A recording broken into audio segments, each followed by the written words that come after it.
we're talking about patient journeys, aren't we? Because that's the way that we're moving things forward with work, born of the fact that there aren't quick fixes, and just of 15 years we've been doing this now, people coming in and hearing what their concerns are, and in the nature of being upfront and honest, we're all going to talk about what bothers us as well, aren't we? So I'm sitting here in all my unglory, looking like it, with no makeup on. This is day off, dog walking day. I mean, patients think that it's all fabulous and we're, lovely and do all our treatments and we're all up together. But I don't feel lovely. But I don't, and I think, you asked me to think about it, and I think it's probably started when Josh died and I gave up on looking after me. There was zero self-care at all.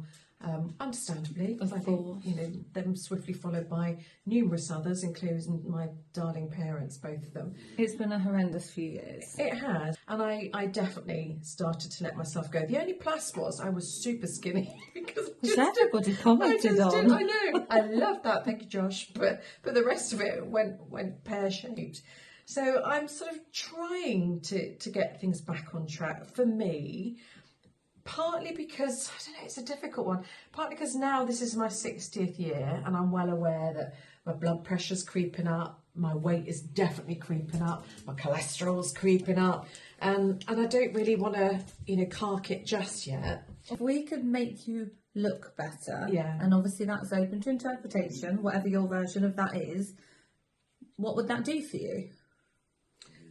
It would just, so the bottom line I would like to think is that I'd be much happier. So when you're talking about make me look better, there are things that I can do with diet and exercise. And that's not just about not looking like a blancmange.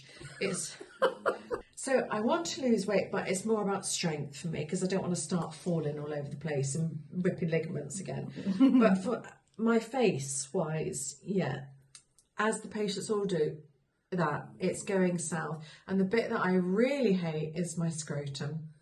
I hate it. I just hate it. Well, I hate that.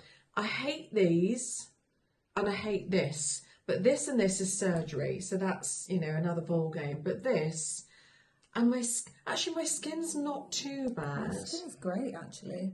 I'm quite pleased with that, and I have had comments on that. But I would like some filler. I'm not doing it for anybody else. I hate photos of me. The only way that you ever get photos of me, I just hate them. I try not to look. And the only way you get away with it is because when you show me them, unless I put my glasses on, I can't see what you're showing me. I do look like a very angry wasp. And then something weird went on with my Botox when we went to ice, and I looked like a frog. It all flattened out here. I was like, oh my God. As we age, we can't necessarily have the same treatments that we used to have. So I'm going to have to play around with my toxin and see. Because again, I don't like these lines here. But when I smooth those out, then my eyes are down here with my flappy bit. So skin I'm quite happy with. Fillers I would like, and I just want this gone.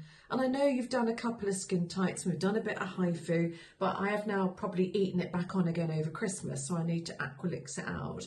But I hate photos. You are a prime example of why maintenance is so important. It is. There is no solution that will last forever. I know, and people do always, even surgery has a time limit. It's not about starring in a movie, it's not about getting on a dating site, because I couldn't give a shit. It's just for me, so that when I look in the mirror, I don't want to look 20 years younger, 10 years younger. I want to feel content and happy with how I look.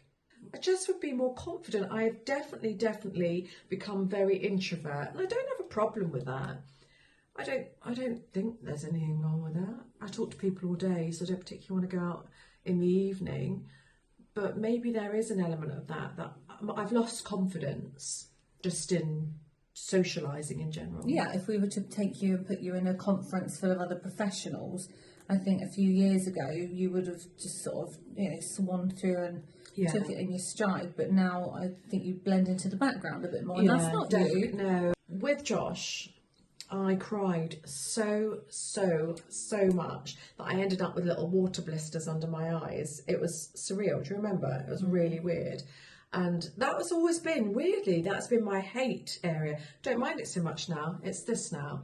But when I look at me now, 60-year-old me in a mirror, I don't see va-va-voom dynamic, I see grief. Well, that's exactly what I was going to say. You're wearing your grief. I do. That's how you feel. And also pain. The last year has been horrendous with my rheumatoid, and I do think that you wear your pain on your face, and we're still battling that. All of our clients who have got chronic illnesses say that it's changed them as a person. It wears you down. And if you are physically and mentally exhausted by pain, of course that's going to affect how you look as well. And I just think it makes you look old and weary. That's how I feel, old and weary. And I don't want to look or feel old and weary. No, you're a sexy mama. No, not MILF. You've always been a MILF. I have not. Well, I'll have to be a GILF at 60, but it's not even that. But I feel like your MILF sparkle has definitely gone a bit over the last few years. Not that you're still obviously gorgeous, but it's how you feel. That's all that counts.